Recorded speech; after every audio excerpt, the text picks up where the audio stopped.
मसीह यीशु में आप सबकी सलामती उम्मीद करता हूँ आप सब खैरियत से होंगे। और आज खुदावंद ने ये फ़र्ज़ बख्शा कि हम आपके साथ पहले कलमे पर बात कर सके। अगर पहले कलमे को देखें तो ये मुझे बहुत अजीब लगता है और शायद आपको भी लगे, क्योंकि जब हम किताब मुक़द्दस का मुताला करते हैं हमें पता चलता है कि यीशु मसीह ने बहुतों को कहा कि जा तेरे गुनाह मुआफ़ हुए, आइंदा को गुनाह ना करना, खातिर जमा रख। बेटा तेरे गुनाह मुआफ़ हुए, बेटी तेरे गुनाह मुआफ़ हुए। लेकिन जो ही यीशु मसीह सलीब पर आता है, यीशु मसीह ये कह सकता था कि तेरे गुनाह मुआफ़ हुए, मैं तुम्हें मुआफ़ करता हूँ। लेकिन यीशु मसीह ने क्या कहा? यीशु मसीह ने कहा, ऐ बाप इनको मुआफ़ कर, ये जानते नहीं हैं कि क्या करते हैं। और देखने की बात है, सोचने की बात यह है कि यीशु किस हालत में था, यीशु कितनी अजियत में था, कितने दुख में था, कितनी तकलीफ में था। और जैसे ही वो सलीब पर चढ़ाया जाता है, उसे सलीब पर लटका दिया जाता है, यीशु मसीह ने सबसे पहले वहां पर दुआ मांगी है। मैं दूसरों की बात नहीं करता, मैं आप लोगों की बात नहीं करता, मैं अपनी बात करता हूं कि अगर मुझे सलीब पर चढ़ाया जाता और मैं वहां पर दुआ मांगता तो मेरी दुआ क्या होनी थी? मेरी दुआ ये होती कि ऐ बाप, ऐ मेरे खुदावंद, मुझे इस तकलीफ से निकाल, मुझे इस अजियत से निकाल, मुझे इन दुखों से छुड़ा, मुझे इस अजियत भरी मौत से छुटकारा दे, जल्दी मौत अता कर, या मुझे इस सलीब से नीचे उतार।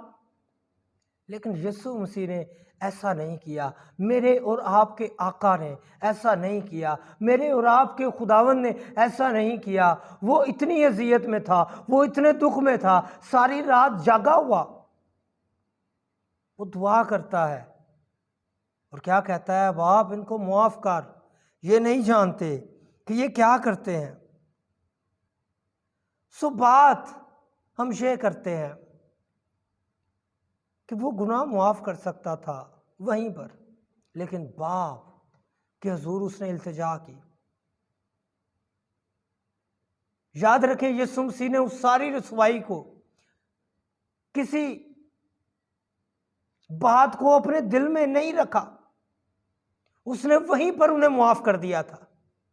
लेकिन अब जब खुदावंद सलीब पर है, तब भी वो उन सारे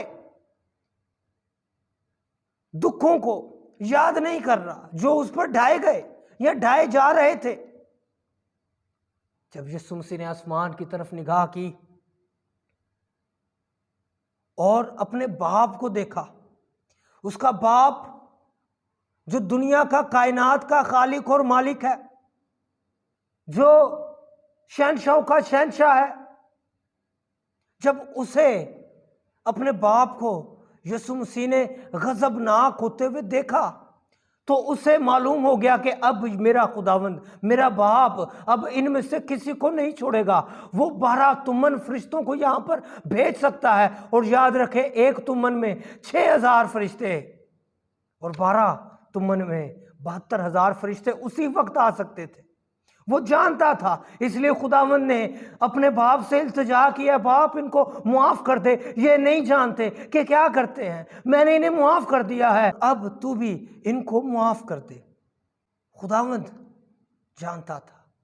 अब यीशु मसीह के हाथों से बात निकल चुकी थी, अब बाप की बात थी, जो अपने बेटे को इस दुख में नहीं देख सकता था, जो अपने बेटे को इस अजियत में नहीं देख सकता था, अब वो उन सारे लोगों को कैसे छोड़ सकता था। इसलिए यीशु मसीह ने ये दुआ मांगी कि ऐ बाप इनको मुआफ़ कर दे, क्योंकि अब बाप की बर्दाश्त से बाहर हो चुका था, उसका कलेजा फट चुका है।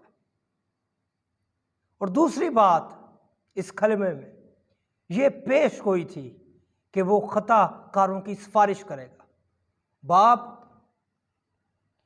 चाहे शहंशाह हो या कोई आम शख्स हो, बेटा उसके पास कभी भी जा सकता है, उसे इजाज़त की ज़रूरत नहीं है, वो कभी भी उससे कुछ भी मांग सकता है।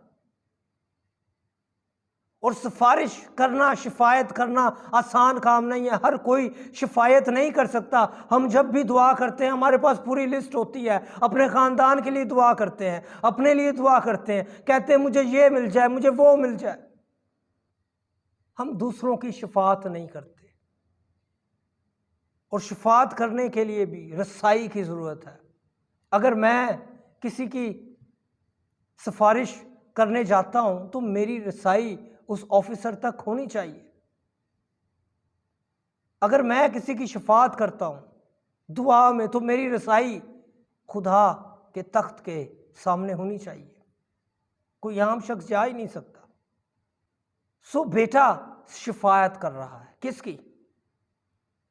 उन तमाम लोगों की जिन्होंने उसे सारी रात अजियत दी, सारी रात दुख दिया, सारी रात उसे सताया, उसका तमस्कर उड़ाया, उसे जलील किया, उसे रुस्वा किया। लेकिन यीशु मसीह सब कुछ भूल गया और बाप से इल्तिजा करता है, ए बाप इनको मुआफ़ कर, ये नहीं जानते कि ये क्या करते हैं। उनकी शिफायत करने में जुट गया, उनकी शिफायत करता है। और रूहानी एतबार से आज तक तमाम जो पैदा हुए और इस दुनिया के आखिर तक जो लोग पैदा होंगे उन सब के लिए उसने इल्तिजा की है, बाप इन्हें मुआफ़ कर दे। आज इस कलमे से हम क्या सीखते हैं? ये कलमा आज हमारे लिए क्या चैलेंज देता है? क्या आज मैं और आप किसी को मुआफ़ करते हैं? खुदा का बंदा बिली ग्राम कहता है कि खुदा के पास टेप्स हैं हमारे अच्छे कामों की, हमारे बुरे कामों की, लेकिन जब कोई शख्स मसीह के पास आ जाता है उसे कबूल कर लेता है। जब वो सलीब के पास आ जाता है, खुदावंद यीशु मसीह नासरी को अपना निजात दहिंदा कबूल कर लेता है, तो खुदा बाप उन सारी टेप्स को जो हमारी गुनाह आलूदा जिंदगी के बारे में रिकॉर्डेड है, बयान करती है, बताती है, उनको करप्ट करता है और उन्हें फेंक देता है ताकि कोई और उस टेप को ना देख सके।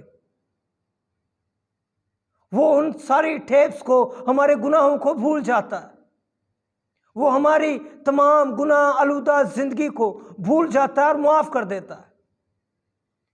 खुदा मुआफ़ कर देता है, खुदा भूल जाता है हमारे गुनाहों को। लेकिन हम क्या करते? क्या हम उन्हें मुआफ़ कर देते हैं जिन्होंने हमें धोखा दिया? क्या हम उन्हें, उनकी कोताहियों को भूल जाते हैं? नहीं। फिर हमारे पास एक बहुत बड़ा डायलॉग होता है, हम खुदा नहीं हैं, हम मुआफ़ नहीं कर सकते। किताब मुक़द्दस कहती है कि ऐसा ही मिजाज रखो जैसा मसीह खुदावंद का भी था। और मसीह के मिजाज में ये बात पाई जाती थी कि वो मुआफ़ी की बात करता है, मुआफ़ी की तालीम देता है। इस ईदे क़यामतुल मसीह पर आइए हम उन तमाम लोगों को मुआफ़ करें, अपने दुश्मनों को मुआफ़ करें, अपने तकलीफ़ देने वालों को मुआफ़ करें, अपने दुख देने वालों को मुआफ़ करें, हमसे जो हसद रखते हैं उन्हें मुआफ़ करें और यीशु मसीह के हकीकी शागिर्द होने का सबूत दें। आइए इस ईद क़यामतुल मसीह पर हम ऐसा करें, हम एक दूसरे को मुआफ़ करें। आज के लिए इतना ही था। खुदावंद आप सबको बरकत दे। आमीन।